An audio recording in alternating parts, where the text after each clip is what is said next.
பாதை வழியில் உன் தீப ஒளியில் நடந்து வந்தேன், நான் நடந்து வந்தேன்.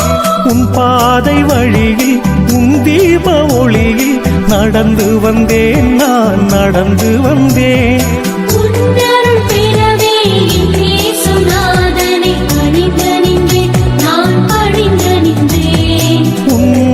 பெறவே என் இயேசுநாதனை பணிந்து நின்றேன், நான் பணிந்து நின்றேன். ஒரு சிறு விதையாயுன் வழியில் நான் விழுந்தேன், வளர்ந்தேன், மலர்ந்தேன், அர்ப்பணித்தேன். உன்னடி பணிந்து உன் ஒளியில் சரணடைந்தேன், எழுந்தேன்.